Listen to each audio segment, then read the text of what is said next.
Halo semuanya, perkenalkan saya Prawika Distiawan dari kelas 10 RPL 6 dengan nomor absen 31. Di sini, saya akan menjelaskan tentang asal-usul nenek moyang bangsa Indonesia dan persebarannya. Oke, isi materi kali ini adalah yang pertama, teori-teori, beberapa teori tentang asal-usul nenek moyang bangsa Indonesia. Yang kedua, kekurangan dan kelebihan. Setiap teori memiliki kelebihan dan kekurangan masing-masing. Yang ketiga, persebaran. Bagaimana nenek moyang kita bisa menyebar ke seluruh penjuru negeri. Yang keempat, ilustrasi. Terdapat gambaran bagaimana nenek moyang dulu menyebar ke seluruh penjuru negeri. Yang terakhir, yaitu peleburan. Nenek moyang kita yang dulu adalah leburan dari suku-suku yang sekarang. Yang pertama, yaitu teori-teori asal-usul nenek moyang bangsa Indonesia. Oke, yang pertama, kita punya teori Yunan. Teori ini beranggapan bahwa nenek moyang bangsa Indonesia berasal dari Mongol yang terdesak oleh bangsa yang lebih kuat dan akhirnya melakukan migrasi ke selatan. Yang kedua, teori Nusantara. Teori ini menganggap bahwa nenek moyang bangsa Indonesia itu berasal dari Indonesia sendiri. Yang ketiga, teori out of Taiwan. Teori ini beranggapan bahwa bangsa Indonesia berasal dari Taiwan, bukan daratan Cina. Dan yang terakhir, teori out of Africa. Manusia modern yang hidup sekarang berasal dari Afrika. Oke, yang kedua yaitu kekurangan dan kelebihan teori. Setiap teori memiliki kelemahan atau kekurangan dan kelebihan masing-masing. Kita urutkan dari yang pertama, yaitu teori Yunan, memiliki kekurangan hanya ditemukannya benda arkeolog dan kebudayaan. Sementara kelebihannya membuktikan adanya ciri-ciri orang Negroito, Proto-Melayu, dan Deutero-Melayu. Selanjutnya, teori Nusantara. Kekurangan dari teori ini adalah banyaknya penemuan yang berbanding terbalik. Sementara kelebihannya yaitu bangsa Melayu dan Jawa memiliki tingkat peradaban yang tinggi.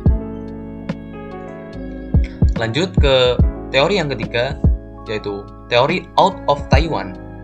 Kekurangan dari teori ini adalah genetika masih beragam dan belum menemukan titik temu. Sementara kelebihannya yaitu bukti genetika dan bukti linguistik yang bisa membuktikan teori barat.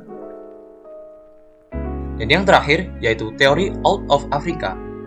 Teori ini memiliki kekurangan, pendekatan genetika masih beragam dan belum menemukan titik temu. Sementara kelebihan dari teori ini adanya bukti yang menunjukkan pergantian total oleh manusia modern. Selanjutnya yaitu persebaran. Nenek moyang bangsa Indonesia itu berasal dari Yunan dan menuju ke Indonesia melewati dua jalur. Yang pertama ialah jalur barat. Jalur barat meliputi Semenanjung Melayu, lalu ke Sumatera, setelah itu menyebar ke Indonesia. Sementara jalur timur yaitu melewati Filipina, menuju Sulawesi, setelah itu menyebar ke Indonesia. Inilah ilustrasi bagaimana nenek moyang Indonesia bisa menyebar ke Indonesia. Yang pertama yaitu teori Yunan, teori Nusantara, out of Taiwan, out of Africa. Di sini saya telah menyantumkan gambar yang saya kira sudah bisa menjelaskan bagaimana persebaran nenek moyang kita dahulu. Kesimpulan, banyak sekali teori dari mana nenek moyang kita berasal. Namun, yang paling sering digunakan dan sering dipelajari ialah teori Yunan. Hikmah dari mempelajari tentang asal-usul nenek moyang bangsa Indonesia dan persebarannya, yaitu wawasan kita menjadi bertambah, kita dapat menghargai karya nenek moyang kita, dan tentunya nenek moyang kita telah berjasa kepada kita. Baik, cukup sekian yang bisa saya sampaikan. Saya Prawika Distiawan mengucapkan terima kasih kepada Tuhan Yang Maha Esa, juga kepada teman-teman saya, segala sumber-sumber yang saya kutip, dan khususnya kepada guru sejarah Ibu Ana Wahyuni. Bagaimana? Menarik bukan? tentu menarik karena belajar sejarah itu asik. Sampai jumpa di karya saya selanjutnya. See you next time.